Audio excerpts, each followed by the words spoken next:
Jesús no dijo lo que te enseñaron. Y lo que vas a escuchar hoy no es un simple argumento de un ateo enojado, ni la burla de alguien que odia la fe. Lo que escucharás es algo mucho más profundo. La grieta que se abre cuando alguien, cansado de aceptar las respuestas prefabricadas de los púlpitos, decide mirar los textos originales, las fuentes antiguas y descubrir que aquello que nos dijeron desde la infancia, tal vez, no es más que una tradición fabricada, repetida durante siglos y protegida por el miedo. Y la historia que te voy a narrar comienza con un pastor que desde su autoridad de décadas frente a una congregación, lanzó la frase que parecía definitiva. No tienes evidencia. Como si esa sentencia fuera un muro impenetrable que nadie podría atravesar. Pero lo que no sabía ese pastor era que había quienes habían dedicado años a investigar, a escarbar entre manuscritos, a estudiar comparaciones entre religiones antiguas y mitologías olvidadas, y que existían textos tan claros, tan incómodos y tan contundentes, que la frase "no tienes evidencia" se derrumba como una pared de papel frente a una tormenta.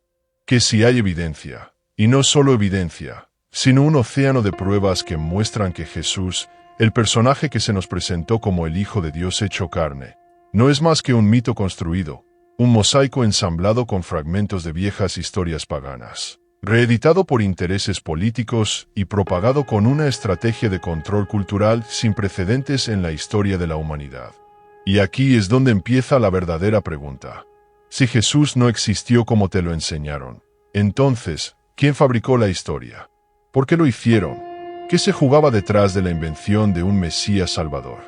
Y sobre todo, ¿por qué nos cuesta tanto siquiera imaginar que toda una vida de rezos, procesiones, rosarios y sermones se sostienen sobre un relato que nunca tuvo un fundamento histórico sólido? La respuesta es dura, pero necesaria, porque la libertad empieza cuando uno se atreve a mirar de frente la mentira, aunque duela.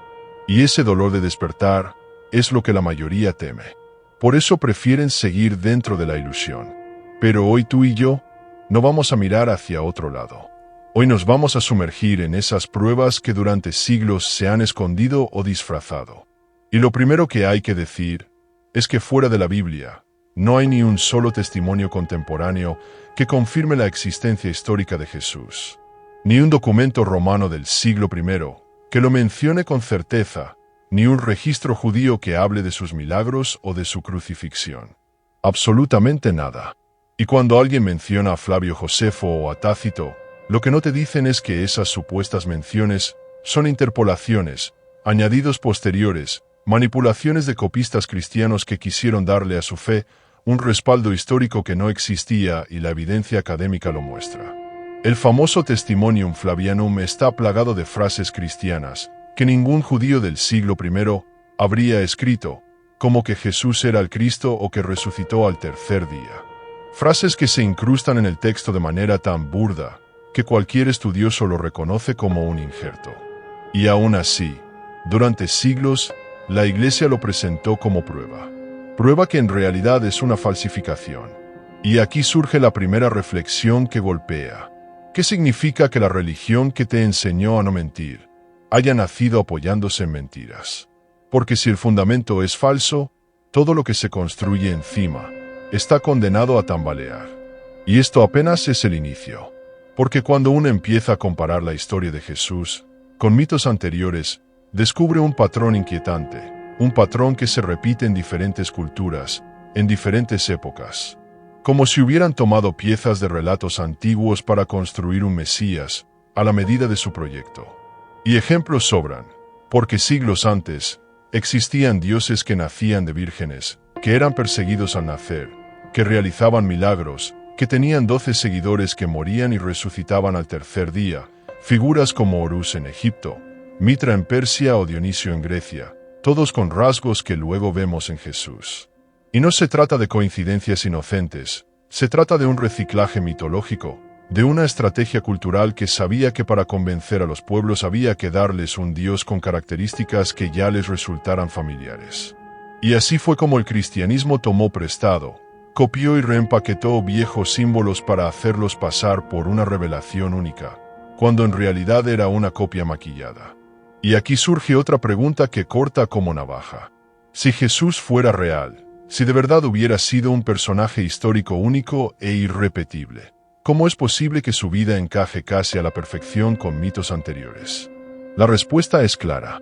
Porque fue diseñado, porque no apareció en la historia como un ser de carne y hueso, sino en los textos como un personaje literario moldeado para cumplir con un propósito. Y ese propósito no era la salvación espiritual, era el control social. Porque al pueblo que espera una recompensa en el cielo se le puede hacer aceptar cualquier sufrimiento en la tierra. Y al pueblo que cree que su Salvador volverá pronto, se le puede mantener dócil, obediente, resignado. Y ahí está la genialidad siniestra de la invención. Un mito disfrazado de historia, un relato convertido en dogma, un cuento infantil vendido como verdad eterna. Y lo más impactante es que hoy, 2000 años después, todavía millones se arrodillan frente a ese relato sin sospechar que su fe descansa sobre arenas movedizas. Pero el despertar comienza cuando uno ve la primera grieta. Y por eso es tan incómoda esta investigación, porque obliga a pensar lo impensable, obliga a reconocer que los pastores y sacerdotes que con tanta seguridad repiten no tienes evidencia. En realidad, son quienes no tienen pruebas, son quienes se sostienen únicamente en un libro escrito décadas después de los supuestos hechos. Un libro lleno de contradicciones internas.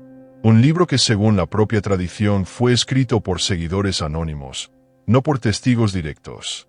Y aún así, ese libro se convirtió en la base de todo un imperio espiritual, un imperio que definió leyes, moral, guerras y hasta la forma de pensar de naciones enteras.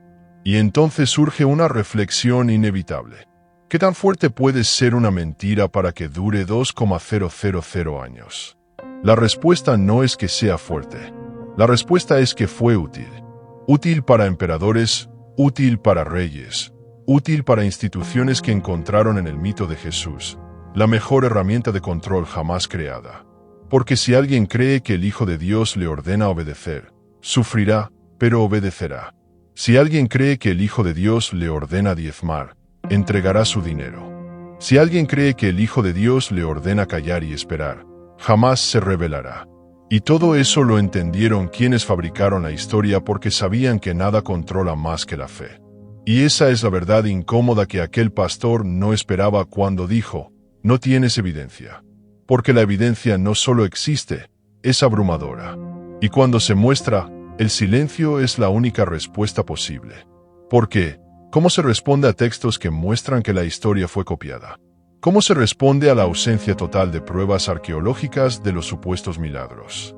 ¿Cómo se responde a la imposibilidad de que 4 evangelios que se contradicen en fechas, nombres y relatos puedan ser tomados como testimonios históricos? No hay respuesta posible más que el silencio o el insulto. Porque cuando la verdad golpea, no hay argumento que la detenga. Y tú que escuchas esto, tal vez sientes un choque, un nudo en el estómago, porque no es fácil aceptar que aquello que rezaste durante décadas pueda ser un mito. Pero también hay algo liberador en reconocerlo, porque el mito pierde su poder cuando se le llama por su nombre. Y es ahí donde comienza la verdadera libertad. Porque creer en una mentira te hace esclavo, pero reconocer la mentira te convierte en dueño de tu destino. Y aquí cierro este primer bloque con una frase que quiero que resuene en tu mente. Si Jesús es un mito, entonces todo cambia, porque ya no hay Salvador que venga a rescatarte. Ya no hay cielo prometido que te haga soportar injusticias. Lo único que queda es la vida presente. Lo único que queda es el aquí y el ahora. Y esa puede ser la condena más dura para quienes soñaron con la eternidad, pero también puede ser la oportunidad más grande para quienes deciden vivir libres. Cuando aquel pastor escuchó por primera vez la comparación entre los evangelios y los mitos más antiguos, su rostro cambió de inmediato. Pasó de la seguridad altanera de quien cree tener la verdad absoluta, a la incomodidad de quien comienza a ver que su argumento tiene huecos enormes.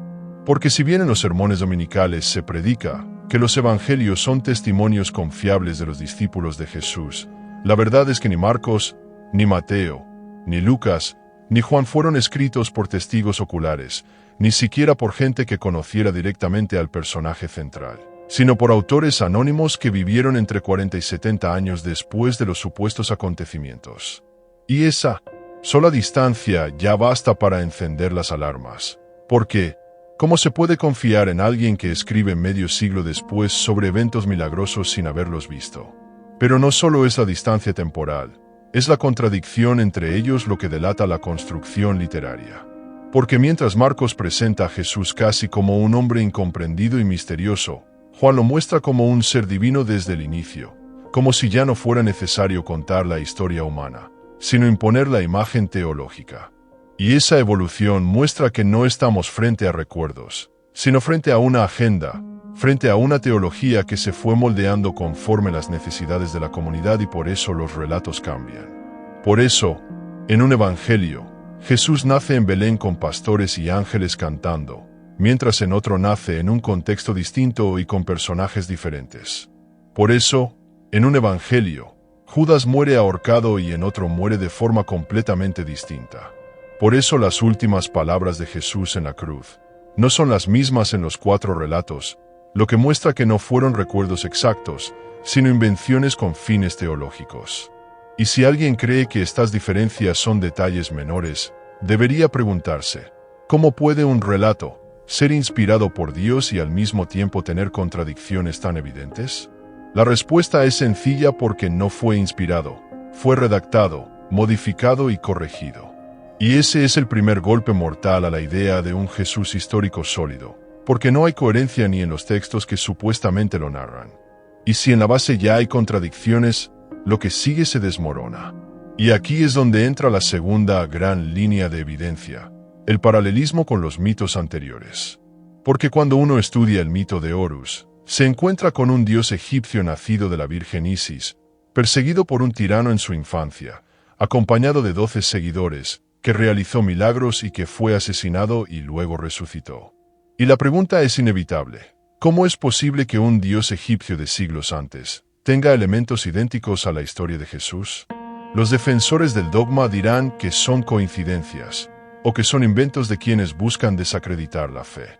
Pero los textos egipcios están ahí, las inscripciones están ahí, los mitos se conocen y se estudian desde hace siglos.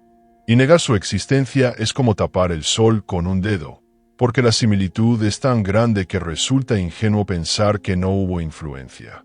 Y lo mismo sucede con Mitra, un dios persa nacido milagrosamente que celebraba una cena sagrada con pan y vino, que tenía 12 acompañantes y cuyo nacimiento era celebrado el 25 de diciembre, siglos antes de que a Jesús se le atribuyeran esas mismas características. Y lo más irónico es que los primeros cristianos adoptaron esa fecha precisamente para competir con los cultos solares y paganos, lo cual muestra que no solo copiaron símbolos, sino que incluso adoptaron celebraciones para absorber las costumbres de los pueblos. Y de nuevo, la reflexión es inevitable. ¿No te parece sospechoso que el nacimiento de tu Salvador coincida exactamente con las fiestas solares de las religiones antiguas? Esto no es revelación divina, esto es estrategia política y religiosa. Y la prueba está en la historia del Imperio Romano, porque fue Constantino en el siglo IV quien, buscando unificar su imperio bajo una sola fe, oficializó el cristianismo como religión imperial y en ese proceso absorbió festividades paganas, símbolos antiguos y los reinterpretó bajo la figura de Jesús, construyendo así una religión híbrida que podía ser aceptada por todos los pueblos. Y es en ese momento cuando entendemos que la historia de Jesús no fue una verdad revelada, sino una verdad fabricada, diseñada para servir a los intereses de quienes necesitaban unificar y controlar. Y esa es la razón por la que en los evangelios vemos tantos paralelismos con otros mitos, porque los redactores conocían esas tradiciones, las habían escuchado en las plazas, en las fiestas, en los templos y supieron que si querían que su Dios fuera aceptado, debía tener los mismos atributos, pero con un giro más poderoso. No solo sería un Dios mítico, sería un Dios hecho hombre. Y esa idea resultaba fascinante, porque tocaba la fibra más humana, la necesidad de sentir a un ser divino cercano, un Dios que sufriera, que llorara, que comiera, que muriera. Y ahí radica el magnetismo de la historia, no en que sea real, sino en que está diseñada para conmover. Y de hecho, si lo pensamos bien, no resulta extraño que los milagros de Jesús solo aparezcan en relatos literarios y nunca en registros históricos o arqueológicos. No hay ni una sola prueba física de sus supuestos milagros, ni un documento contemporáneo que lo mencione, nada que confirme la multiplicación de los panes, la resurrección de Lázaro o la oscuridad al momento de su muerte. Y si esos eventos hubieran sido tan impactantes como se narran, ¿cómo es posible que ningún historiador romano o judío los registrara? La única respuesta posible es que no sucedieron. Fueron relatos inventados, adornados para impactar. Y aquí aparece otra reflexión poderosa. Lo que conmueve no siempre es lo verdadero y lo que emociona, no siempre es lo real. Porque el corazón puede ser manipulado y las lágrimas pueden ser provocadas con una buena historia. Y los evangelios son exactamente eso, una buena historia diseñada para emocionar, no para informar. Y por eso hay que repetirlo con firmeza. Jesús es un mito, no un personaje histórico. Y las pruebas están en los textos que lo contradicen, en los mitos que lo preceden, en la ausencia total de evidencia arqueológica y en la forma en que la Iglesia lo utilizó para expandir su poder. Y aquí entra otra pieza clave, Pablo de Tarso, el verdadero fundador del cristianismo. Porque si revisamos sus cartas, que son los escritos más antiguos del Nuevo Testamento, notamos algo inquietante. Pablo nunca menciona detalles concretos de la vida de Jesús. No habla de su nacimiento, ni de sus milagros, ni de sus parábolas, ni de su tumba vacía. Nada de eso aparece en sus cartas. Lo único que menciona es a un Cristo celestial, a un ser espiritual que murió y resucitó, en un plano místico, no histórico, lo que muestra que en la primera generación de cristianos no existía la idea de un Jesús de carne y hueso caminando por Galilea, sino de un ser mítico que operaba en el plano espiritual.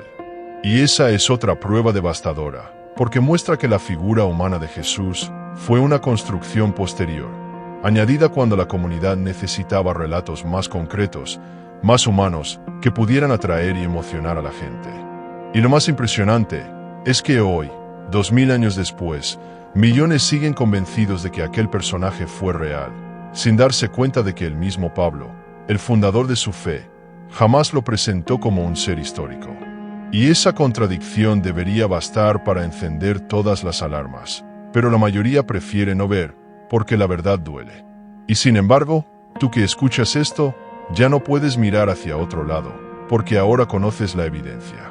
Ahora sabes que la frase "no tienes evidencia" es una mentira más, porque la evidencia existe y es contundente. Y el verdadero desafío no es si la aceptas o la niegas. El verdadero desafío es qué harás con ella. ¿Seguirás repitiendo lo que te enseñaron sin cuestionar?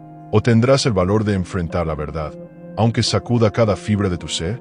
Recuerda esto: las cadenas más pesadas no son las de hierro, son las de la ilusión. Y el mito de Jesús ha sido la ilusión más poderosa jamás creada. El pastor, que antes repetía con orgullo que no hay evidencia, comenzó a escuchar en silencio y lo que al principio parecía una simple discusión teológica, se transformó en un terremoto que sacudía los cimientos de todo lo que había predicado durante décadas. Porque lo siguiente que se le mostró no era una simple cita de un libro apócrifo, era la historia misma de cómo el Imperio Romano tomó un mito y lo convirtió en la religión oficial más poderosa de la historia. Y aquí es donde la verdad se vuelve aún más incómoda, porque lo que muchos creyentes jamás imaginan es que sin Constantino, aquel emperador astuto del siglo IV, el cristianismo jamás habría pasado de ser una secta judía marginal, perseguida y dividida en múltiples corrientes, porque no era una religión unificada ni poderosa. Era apenas una entre decenas de cultos que competían en el imperio. Y fue la decisión política de un solo hombre lo que lo transformó en la fe dominante.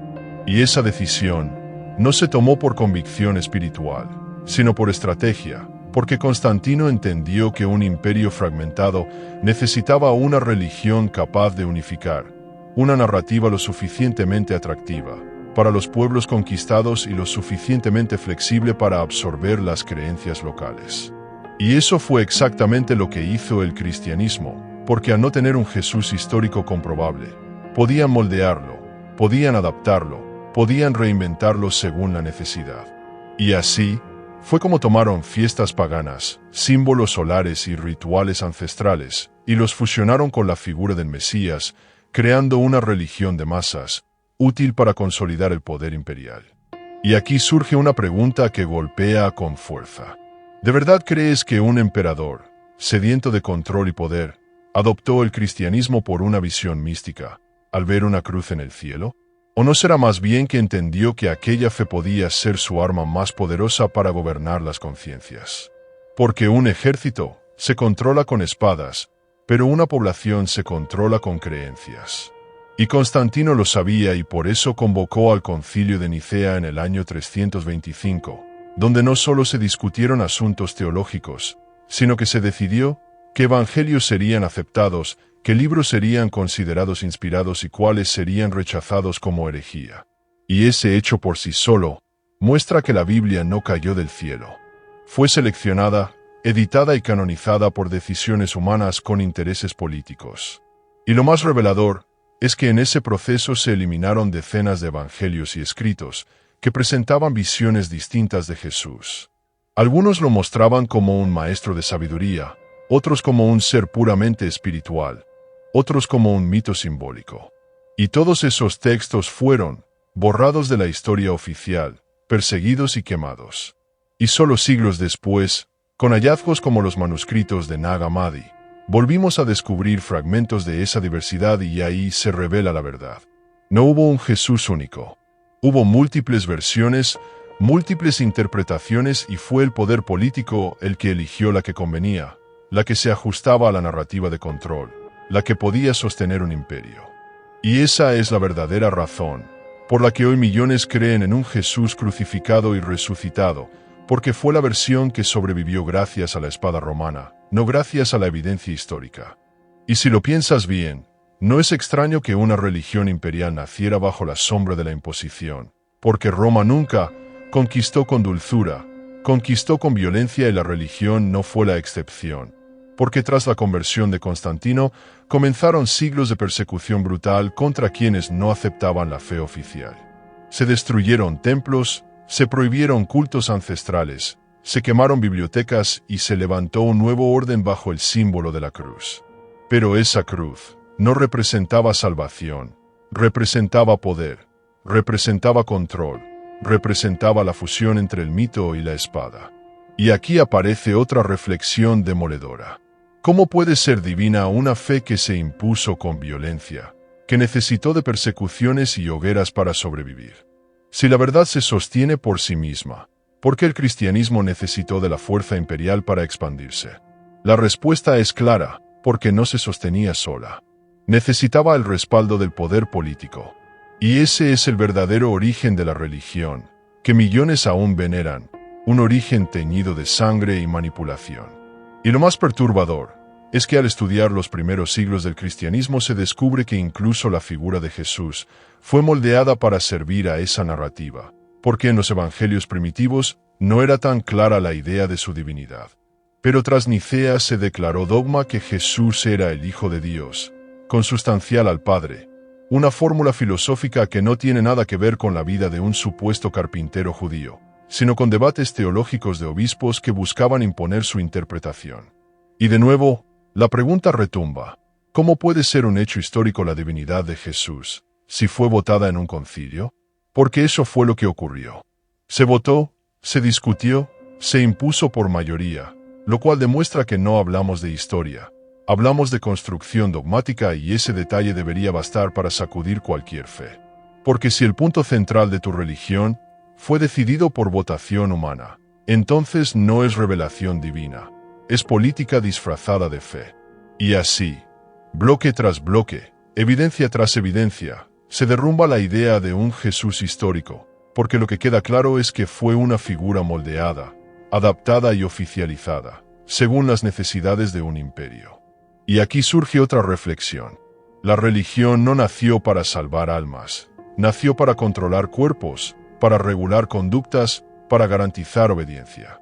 Y el mito de Jesús fue el vehículo perfecto, porque nadie obedece tan dócilmente como aquel que cree que al someterse está cumpliendo la voluntad de Dios y nadie entrega tanto como aquel que cree que lo espera un cielo eterno. Y esa fue la genialidad perversa de quienes oficializaron el mito, porque lograron que pueblos enteros se resignaran a la pobreza, a la explotación y a la injusticia, siempre y cuando les prometieran un paraíso después de la muerte. Y lo más duro de aceptar es que esa promesa jamás tuvo sustento, porque se basaba en un personaje que nunca existió y sin embargo durante siglos ha mantenido millones de rodillas. Y hoy todavía vemos cómo esa fe es utilizada para manipular, para enriquecer a líderes religiosos, para sostener estructuras de poder. Y todo esto tiene un origen claro, la invención del mito de Jesús como herramienta de control. Y lo que más debería preocuparnos no es que nos mintieron en el pasado, sino que esa mentira sigue viva, sigue actuando, sigue moldeando la forma en que pensamos, votamos, criamos a nuestros hijos y nos relacionamos con el mundo. Y si no rompemos ese ciclo, estaremos repitiendo la misma sumisión que vivieron nuestros antepasados, bajo el Imperio Romano. Y ese es el desafío más grande, tener el valor de mirar de frente la evidencia y aceptar que la figura de Jesús, tal como nos la enseñaron, no fue más que un mito oficializado por el poder. Cuando el pastor, aún en silencio, intentaba asimilar lo dicho sobre Constantino y el Concilio de Nicea, se le mostró la siguiente pieza de evidencia. Y esta era todavía más incómoda, porque ya no hablaba solamente de manipulación política, sino de una estrategia de censura sistemática, que se extendió durante siglos y que tenía un único objetivo: borrar cualquier rastro de que Jesús era un mito. Y esta es quizás una de las verdades más dolorosas de aceptar, porque cuando uno crece escuchando que la Iglesia es la depositaria fiel de la palabra de Dios, jamás se imagina que esa misma institución dedicó siglos enteros a quemar libros, a perseguir ideas, a silenciar voces. Y la historia lo confirma porque apenas en los primeros siglos de la era cristiana circulaban decenas de evangelios, cartas y escritos que presentaban una imagen completamente diferente de Jesús. Textos como el Evangelio de Tomás, el Evangelio de María Magdalena, el Evangelio de Felipe o el Evangelio de los egipcios. Todos ellos con relatos que no hablaban de un Jesús crucificado, que muere para perdonar pecados, sino de un maestro de sabiduría, de un símbolo místico, de un ser cuya enseñanza era liberadora y no dogmática. Y lo que resulta escandaloso es que esos textos fueron declarados heréticos, perseguidos y destruidos, hasta que siglos después aparecieron los manuscritos de Nag Hammadi en 1945, en Egipto, una biblioteca entera escondida en tinajas para evitar su destrucción. Y cuando los expertos comenzaron a estudiarlos, descubrieron una verdad devastadora. El cristianismo original no era uno, eran muchos. Y la figura de Jesús no era uniforme, era plural, simbólica, diversa. Pero la Iglesia que se consolidó bajo el poder romano necesitaba una sola versión, una narrativa única y controlada, porque un mito con muchas caras no sirve para imponer dogma y por eso se dedicaron a destruir todo lo que no encajara con la versión oficial. Y lo mismo ocurrió con textos judíos que pudieron dar testimonio de la época, porque o bien se eliminaron o bien se ignoraron. Y aquí aparece un hecho irrefutable.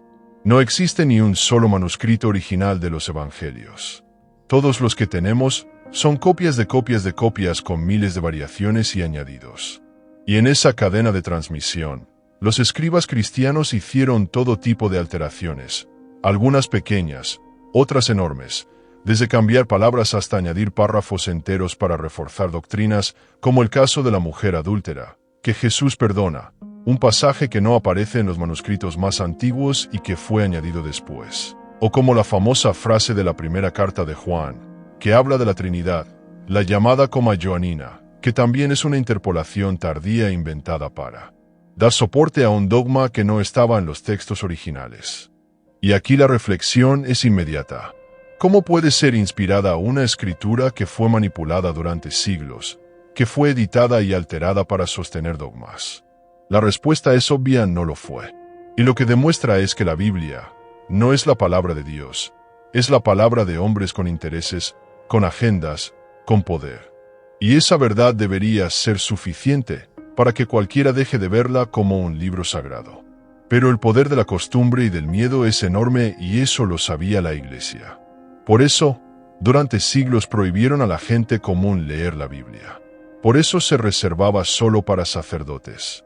Por eso la mantenían en latín, inaccesible al pueblo, porque sabían que si el pueblo descubría las contradicciones, el control se perdería. Y esa es la razón por la que la Inquisición persiguió a quienes intentaban traducirla. Y esa es la razón por la que tantos pensadores fueron condenados por cuestionar, porque la verdad debía ocultarse a toda costa y el precio fue terrible. Siglos de oscuridad intelectual, siglos en los que Europa quedó sumida en superstición mientras la Iglesia dictaba que se podía pensar, que se podía leer, que se podía creer. Y todo en nombre de un mito que jamás tuvo base histórica. Y aquí surge otra pregunta inevitable. Si la Iglesia hubiera confiado en que Jesús era real, ¿por qué necesitaron quemar libros?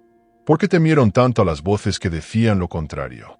La respuesta es clara, porque sabían que el relato era frágil. Sabían que la figura de Jesús no resistía la comparación con los mitos anteriores. Sabían que su historia se desmoronaba frente a la diversidad de visiones y por eso tenían que destruir todo lo que la contradijera. Porque el mito debía sostenerse con silencio y con fuego. Y eso es lo más doloroso de aceptar.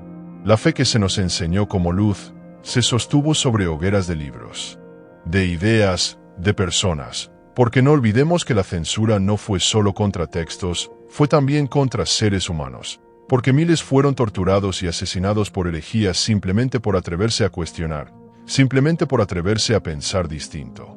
Y ese baño de sangre es parte inseparable de la historia del cristianismo y ningún creyente sincero puede ignorarlo. Porque si Jesús fuera verdad, si fuera real, no necesitaría matar para defenderlo. La verdad se sostiene sola, pero un mito necesita violencia para sobrevivir.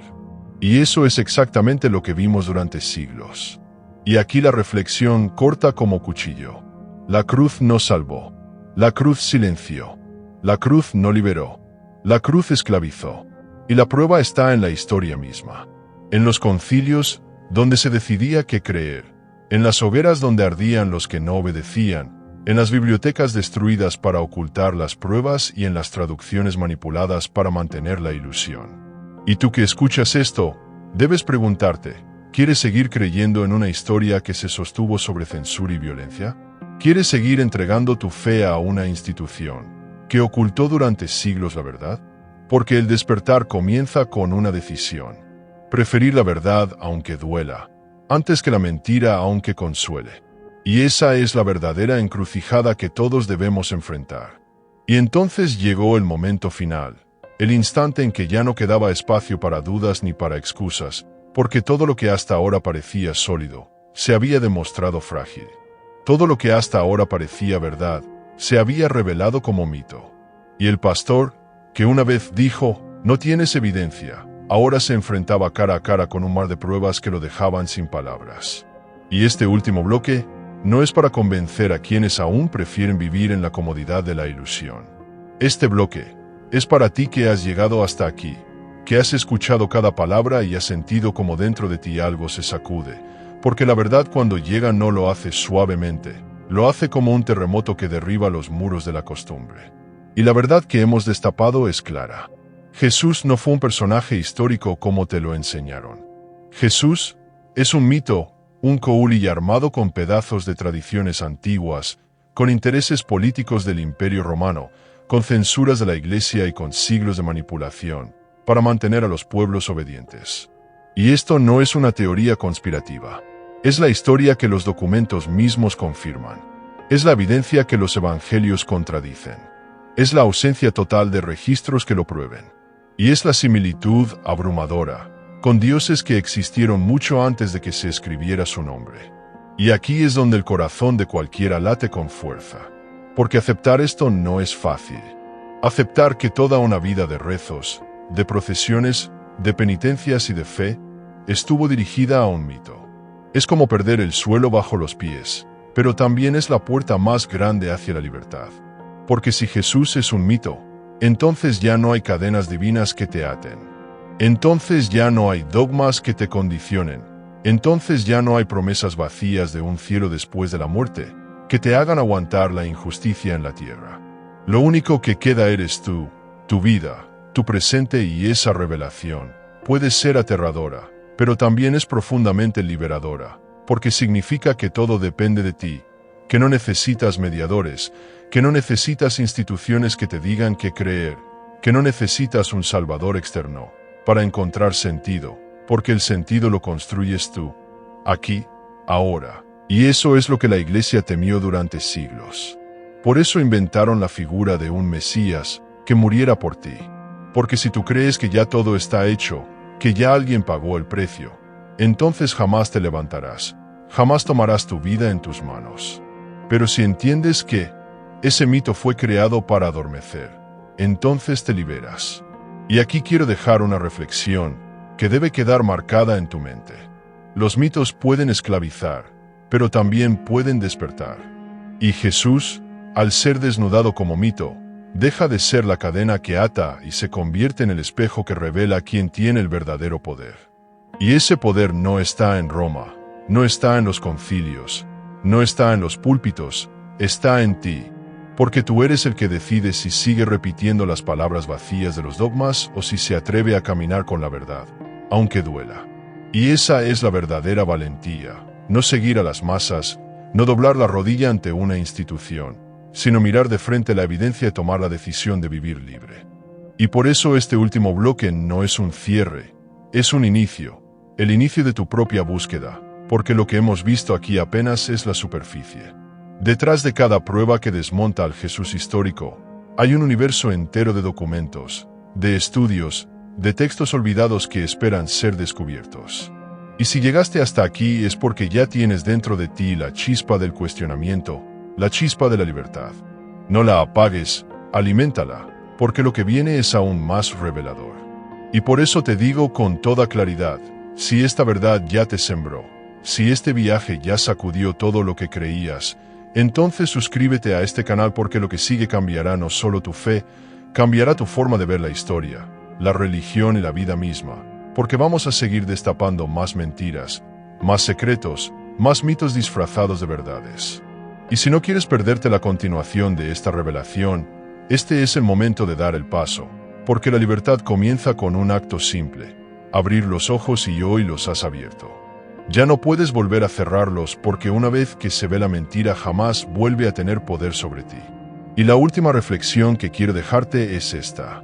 El mito de Jesús duró 2,000 años porque la gente temió cuestionarlo. Pero hoy, aquí, ahora, tú has tenido el valor de hacerlo. Y ese valor es el inicio de una nueva era en tu vida. Una era donde ya no eres esclavo de dogmas, donde ya no esperas salvación desde el cielo, porque has comprendido que la verdadera salvación siempre estuvo en tus manos. Y ahora que lo sabes, vívelo, compártelo y no te detengas, porque el mundo necesita más que nunca a hombres y mujeres que se atrevan a decir en voz alta lo que otros callan en silencio. Jesús es un mito y reconocerlo es el primer paso hacia la verdadera libertad. Nos vemos en el próximo video. Te habla Pensamiento Profundo. Bye bye.